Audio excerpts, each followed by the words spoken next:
प्लासी की लड़ाई में जितने लोग मैदान में लड़ रहे थे उससे ज्यादा लोग मैदान के बाहर खड़े होकर तमाशा देख रहे थे, लड़ाई का परिणाम सुनने की प्रतीक्षा कर रहे थे। देश के भाग्य का निर्णय होने जा रहा था, मगर उस निर्णय में सारा देश शामिल नहीं था। विदेश मंत्री के नाते मैं अफगानिस्तान गया था। आपको सुनकर ताज्जुब होगा, अफगानिस्तान के अपने मेजबानों से मैंने कहा मैं गजनी जाना चाहता हूं, गजनी। पहले वो मेरी बात उनकी समझ में नहीं आई, कहने लगे गजनी तो कोई टूरिस्ट स्पॉट नहीं है, गजनी में कोई 5 स्टार होटल नहीं है, गजनी में आप जाकर क्या करेंगे, गजनी में आप जाकर क्या देखेंगे। मैं उन्हें पूरी बात नहीं बता सकता था। मेरे हृदय में कहीं गजनी कांटे की तरह से चुभ रहा है। जब से मैंने गजनी से आए एक लुटेरे की कथा पढ़ी है और किशोरावस्था में पढ़ी है, मैं देखना चाहता था वो गजनी कैसा है। आपको सुनकर ताज्जुब होगा, महमूद गजनी का अफगानिस्तान के इतिहास में कोई स्थान नहीं है।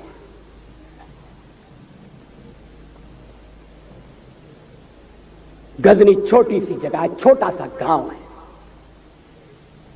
कल्पना करिए, सैकड़ों साल पहले वहां धूल उड़ती थी, झोपड़ियां थी, मगर एक लुटेरा लुटेरों को इकट्ठा करता हुआ सोने की चिड़िया को लूटने के लिए चला आया। आपस की फूट से जो राजा है वो लड़ेगा, जो क्षत्रिय है वो लड़ेगा। हमने समाज के बहुत बड़े वर्ग को लड़ने के अधिकार से वंचित कर दिया। हमने उन्हें हथियार नहीं उठाने दिए। मार्शल नॉन मार्शल के आधार पर हमने समाज को बांट दिया। वो लुटेरा सोमनाथ के मंदिर तक चला गया। पुजारी देखते रहे। मंदिर की पूजा भक्तों को करना पड़ती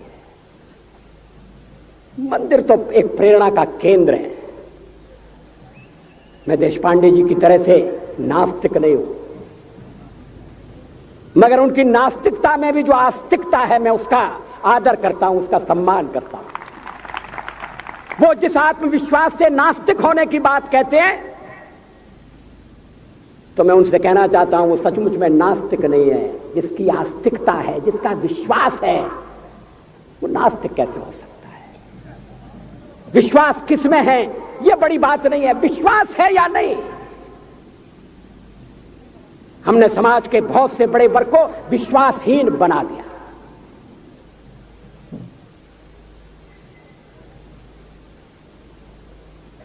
लोगों ने हथियार नहीं उठाए,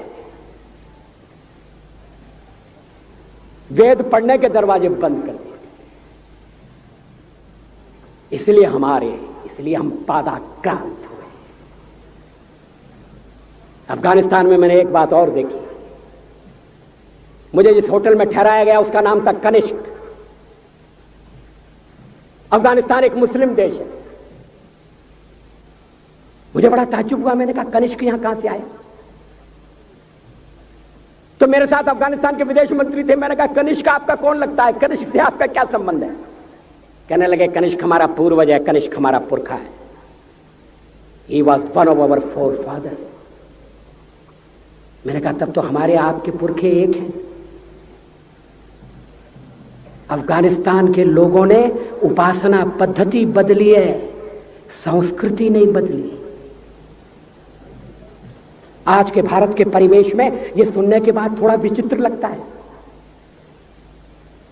हमारे यहां तो धर्मांतरण के साथ राष्ट्रांतरण होता है, ऐसा दृश्य दिखाई देता है। पड़ोसी देशों में ऐसा नहीं हुआ। अभी राम जन्मभूमि का मामला चल रहा है।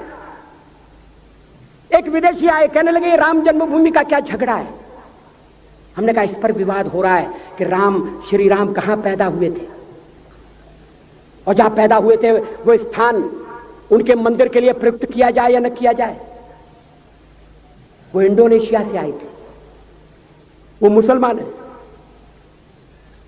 कहने लगे हम तो समझते थे कि राम के लिए सारे भारत में आदर होगा, सम्मान होगा।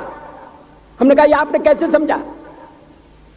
कहने लगे आप तो इंडोनेशिया आ चुके हैं, इंडोनेशिया में बहुत से लोगों ने इस्लाम स्वीकार कर लिया, मगर श्री राम को विस्मृत नहीं किया, श्री राम को भुलाया नहीं।